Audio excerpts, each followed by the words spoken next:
अकोला जिल्ह्यातील 5 नगर परिषद आणि 1 नगर पंचायतीच्या निवडणुकांनंतर ईव्हीएम मशीन स्ट्रॉंग रूममध्ये सुरक्षित ठेवण्यात आली आहेत। बार्शीटाकळी येथे स्ट्रॉंग रूमला 3 स्तरीय कडेकोट पोलीस बंदोबस्त तैनात असून 21 डिसेंबरच्या मतमोजणीपूर्वी सुरक्षा यंत्रणा सतर्क झाली आहे। अकोला जिल्ह्यातील स्थानिक स्वराज्य संस्थांच्या निवडणुकांचे मतदान पूर्ण झाले असून आता सर्वांचे लक्ष स्ट्रॉंग रूमकडे लागले आहे।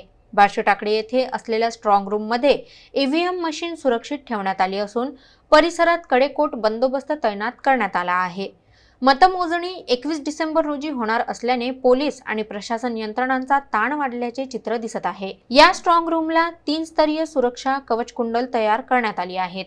आतील वर्तुळात 9 SRPF जवान सतत तैनात आहेत। बाह्य सुरक्षा पिंजर आणि बार्शीटाकळी पोलिसांकडे सोपवण्यात आली आहे। परिसरात अनावश्यक व्यक्तींना प्रवेश दिला जात नाही। तसेच सीसीटीव्ही निगराणी, 24 तास गस्त आणि नोंदणी शिवाय कुणालाही प्रवेश बंदी अशी काटेकोर व्यवस्था उभारण्यात आली आहे।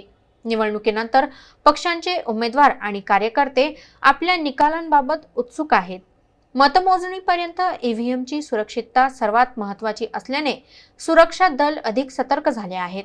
जिल्हा प्रशासनाने स्पष्ट केले की पारदर्शक आणि शांततेत मतमोजणी प्रक्रियेचा हेतू साध्य करण्यासाठी सर्व यंत्रणा सज्ज आहेत।